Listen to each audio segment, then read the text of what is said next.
Hello friends, हमने पढ़ाया था दो चैप्टर मतलब दो एपिसोड पढ़ा चुके थे, सिंपल प्रेजेंट टेंस और प्रेजेंट कंटिन्यूअस टेंस। तो आज हम तीसरा एपिसोड पढ़ा रहे हैं जो प्रेजेंट परफेक्ट टेंस है। तो सभी ने लड़कन वीडियो को देखा, बोला कि सर वीडियो फिर डालिए, आगे हम पढ़ना चाहते हैं। तो वीडियो को देखा, सब्सक्राइब किया और शेयर किया, तो आपको भी अच्छा लगेगा। तो वीडियो को देखिए, पूरा वीडियो को देखना है और लाइक भी करना है, सब्सक्राइब भी करना है और कमेंट्स भी करना है। ठीक है, कमेंट्स भी करना है। तो आज हम पढ़ा रहे हैं present perfect tense. Present perfect tense मैंने पढ़ा रहे हैं, तो इसका मतलब है कि इसका क्या परिभाषा क्या है। तो परिभाषा यही होता है कि जिस हिंदी क्रिया के अंत में चुका है, चुके हैं, चुका है, चुके हो, या है, या ये है, चाहे ई है, चाहे ये है, रहता है, उसे प्रेजेंट परफेक्ट टेंस कहते हैं। क्या कहते हैं? प्रेजेंट परफेक्ट टेंस कहते हैं। बहुत से पूछते हैं अगर जनरल रूप से कि इसका परिभाषा तो बताना चाहिए। तो परिभाषा यही होता है कि जिस सिद्ध क्रिया के अंत में चुका है, चुकी है, चुके हैं, या है माने या हूँ, रहता है, उसे प्रेजेंट परफेक्ट टेंस कहते हैं। नोट आता है कि नोट, इसमें 3 को नोट दिया है कि प्रेजेंट परफेक्ट टेंस में जो प्रेजेंट परफेक्ट टेंस आता है उसमें रहता है आई, बी, यू, दे के साथ हैव का प्रयोग करते हैं। प्रेजेंट परफेक्ट टेंस में जो होता है, प्रेजेंट परफेक्ट टेंस में आई, बी, यू, दे के साथ क्या सी का प्रयोग करते हैं? तो हैव का प्रयोग करते हैं। ठीक है। दूसरा है कि प्रेजेंट परफेक्ट टेंस में ही, अगर ही रहेगा थर्ड पर्सन, तो ही, सी, इट, नेम के साथ हैज का प्रयोग करते हैं। क्या चीज का प्रयोग करते हैं? तो हैज का प्रयोग करते हैं। ठीक है, तो हैज का प्रयोग। तीसरा इसमें आता है कि प्रेजेंट परफेक्ट टेंस में अगर प्रेजेंट परफेक्ट टेंस रहेगा तो उसमें हमेशा भी थ्री का यूज करते हैं, यानी वर्ब थ्री का प्रयोग करते हैं। जैसे हम उसमें रहता है कि प्रेजेंट परफेक्ट टेंस में हमेशा वर्ब यानी भी थ्री का प्रयोग करते हैं। जैसे में उसका स्ट्रक्चर क्या होता है कि पहले लगाएंगे सब्जेक्ट, उसके बाद हैव, उसके बाद हैज, उसके बाद भी थ्री और फिर उसके बाद ऑब्जेक्ट रहेगा तो हम ऑब्जेक्ट लगाएंगे। जैसे में इसमें कह रहा है कि मैं खा चुका हूँ, तो मैं खा चुका हूँ, तो मैं खा चुका हूँ, मैंने पहले हम खा चुके हैं। क्या बात है परफेक्ट में कि मैं खा चुका हूँ। तो इसमें क्या होता है कि आई हैव ईटन। क्या होता है? I have eaten. बहुत इजी है। भी थ्री जब कहेगा तो उसमें ई एन लगाते, ईटन लगा देंगे। जैसे में और कुछ रहेगा रीड, तो रीडेड हो जाएगा, है ना। वही कर रहा है। तो मैं खा चुका हूँ तो आई हैव ईटन है। जैसे में दूसरी बात क्या कहता है कि सूरज अस्त हुआ है। क्या हुआ? सूरज अस्त हुआ है। तो सूरज अस्त हुआ है तो और इजी है। जैसे मैं कह रहा है कि इसका क्या हो जाएगा? द सन हैज, क्या होगा? Set. The sun has set होगा, द सन हैज सेट। दम भी थ्री का यूज है बस। और इसके बाद हम आगे बताते हैं। तो अब बता रहे हैं आगे नेक्स्ट में कि यूज ऑफ नोट, मैंने use of not present perfect tense. अब नोट का प्रयोग रहेगा इसमें, तो कहें कि नोट का कैसे बनेगा? तो नोट का भी तो इजी है। तो use of not present perfect tense. तो पहले इसमें होता है कि यदि प्रेजेंट परफेक्ट टेंस में, यदि प्रेजेंट परफेक्ट टेंस में नकारात्मक शब्द लगा दिया जाए, अगर उसमें नकारात्मक शब्द लगा देते हैं तो वह शब्द क्या हो जाता है? हमेशा नेगेटिव सेंटेंस हो जाता है। ठीक है।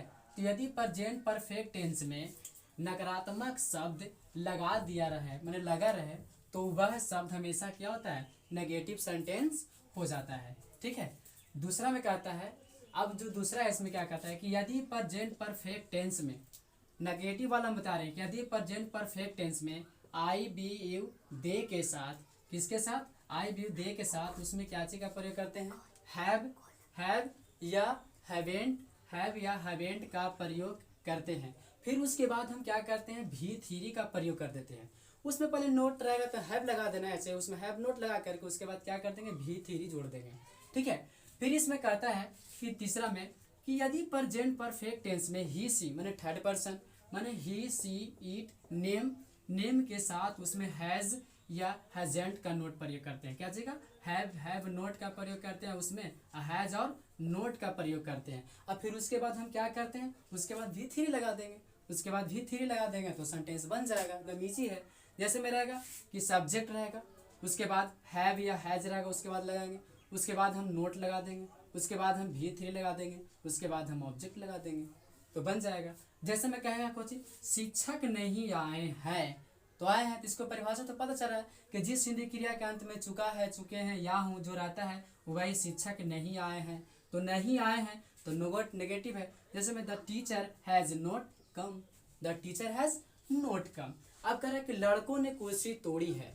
अब लड़कों ने कुर्सी तोड़ी है तो क्या है, तो इसका हो जाए कि the boys have not broken the chair. क्या होगा, the boys has broken the chair. यहाँ चेयर तक हो जाएगा, और जो ये है जो इतना तक हम बता रहे हैं, तो यूज ऑफ क्या बता रहे हैं, use of interrogative and negative sentence. अगर प्रेजेंट परफेक्ट टेंस में नेगेटिव सेंटेंस या इंट्रोगेटिव सेंटेंस यानी प्रश्नवाचक चिन्ह दिया रहेगा तो उसके लिए कैसे बनाएंगे। इसके लिए बनाने के लिए देखिए क्या है, इसमें कुछ नहीं है, थोड़ा सा पकड़ना है, उसके बाद बन जाएगा। देखो यदि प्रेजेंट परफेक्ट टेंस में प्रश्नवाचक या नकारात्मक शब्द, अगर उसमें नकारात्मक शब्द सेंटेंस लगा रहो, अच्छा उसमें लगा देते हैं, तो उसके पहले हम क्या करेंगे, उसके पहले हैव, फिर यह हैज़, फिर उसके बाद क्या करेंगे सब्जेक्ट लगाएंगे, और सब्जेक्ट के बाद फिर उसके क्या कर देंगे नोट लगा देंगे, फिर उसके बाद यह सेंटेंस बन जाएगा। इसका दो स्ट्रक्चर हमने दे चुका है, दोनों का इसे एक ही गो में बता दिए हैं। ठीक है, लंबा वीडियो होने के चलते तो इसी में हम बता रहे हैं क्या चीज़, have has plus subject plus not, उसमें V3 प्लस ऑब्जेक्ट, और प्रश्नवाचक चीज आएगा तो प्रश्नवाचक चीज लगा देना है। फिर इसमें इंट्रोगेटिव के लिए क्या है, have plus has plus subject, और फिर क्या है V3 ऑब्जेक्ट और प्रश्नवाचक चिन्ह इसमें दे देते हैं। ठीक है, जैसे में क्या कहेगा, हमने 3 को वाक्य दिया इसमें, सभी को बनाने के सस्पेंस दूर हो जाए। कह रहा है कि क्या मैं खा चुका हूँ, तो क्या मैं खा चुका हूँ, तो हैव आई ईटन। क्या होगा, हैव आई ईटन। दूसरा क्या है कि क्या मैं नहीं खेल चुका हूँ, अब इसमें कह रहा है कि क्या मैं नहीं खेल चुका हूँ, तो इसका क्या होगा, हैव आई नॉट प्लेड, उसमें डी लगा देंगे, प्लेड V3। फिर उसके बाद क्या है कि क्या बच्चे नहीं सो चुका है, क्या बच्चे नहीं सो चुका है। ठीक है, तो क्या बच्चे नहीं सो, तो क्या होगा, have the children not slept. क्या होगा, हैव द नॉट स्लीप्ड। क्या होगा, have the children not slept, है ना, ये वाक्य बन गया। अब जो है हमने 3 को बता दिया है, वैसे में simple present tense, present continuous tense और प्रेजेंट परफेक्ट टेंस, और हम आगे बताएंगे नेक्स्ट वीडियो में। आज के लिए यहीं तक, और वीडियो का अच्छा लगेगा तो लाइक करें और सब्सक्राइब भी करना है, और अपने दोस्तों के साथ शेयर भी करना है। ठीक है, तो वीडियो अच्छा लगते हैं तो हमें लाइक करना, सब्सक्राइब करना है और देखना भी है। जय हिंद।